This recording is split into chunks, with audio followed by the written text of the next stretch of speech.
thought of Greece, I thought of Zeus sitting up on Mount Olympus throwing lightning bolts down at the people who'd made him mad. In reality, Greece is a lot more interesting than lightning bolts, and I'm excited to share that side of it with you today. After extensive research, I've only reached the beginning of all there is to know about Greece. But based on what I have learned, I would first like to share with you the political aspects and the landscape. And second, I'd like to share some things about the transportation and the architecture. And then I'd like to finish with details about Grecian culture. So to begin, I'll start with some basic information about the political structure and the landscape. Greece's political system is set up in the form of a republic. The legal system is based off of the systemized Roman law. Parliament elects the president for a 5-year term, and then the president chooses the prime minister. Everyone in Greece older than 18 is required to vote. Besides the government, Greece is a diverse and beautiful landscape. The land can be divided into 3 parts: the mainland, the Peloponnese Peninsula, and the islands. About 1,400 different islands to be exact, but only 169 of these are populated. The total amount of citizens numbers up to about 11 million, and about 4 million of these live in the capital of Athens. The climate of Greece can be divided into 4 different parts: the Alpine Mediterranean, Continental Mediterranean, Dry Mediterranean, and Humid Mediterranean. So now that you know a little bit about Greece as a country, I'd like to tell you about how you could get around when you go there and the things you should take the time to see. So the best way to start getting around in Greece is to use the intercity bus system. According to world traveler Thomas Sakoulis in his article Transportation in Greece, the bus system is called the KTEL, and it's a very effective way to get around the mainland. But unfortunately, the bus system was never meant for tourists, so unless you speak Greek, it might have a little bit of a language barrier. But most of the Greek natives speak a little English, and they're usually happy to help.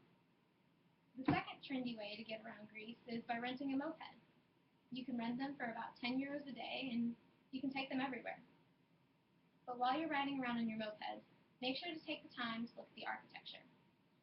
Architectural styles, such as the neoclassical or the Renaissance, have their base in ancient Greek architecture. Some common column styles you'll see are the Corinthian, Ionic, and Doric. The neoclassical style is best recognized by its symmetrical shape, tall columns, and domed roof. And if you visit the Cyclades Islands, you'll see the architecture covered in blue and white. It dominates the island there. So now that you know how to get around Greece and some good things to see when you go there, I'd like to tell you more about the Greek culture. Greek culture is dominated by food and religion. In fact, Greece is famous for its food.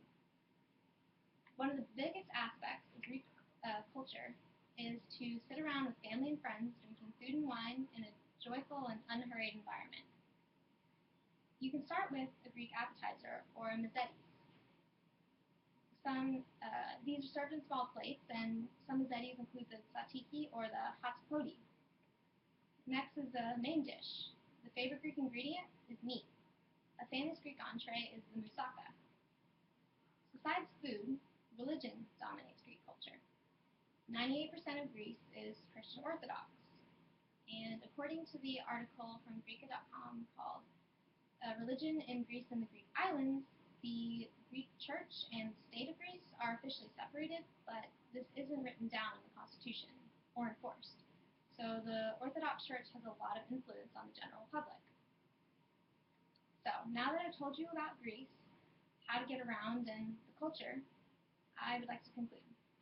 First, I told you about Greece's political system and the landscape. Then I told you about the transport and some beautiful architecture you can see. And then to finish, I told you about the awesome Greek food and the religion. Now that you've learned a little bit more about Greece, I hope you get the chance to take the time and visit one day. It's a fabulous country with so much to offer.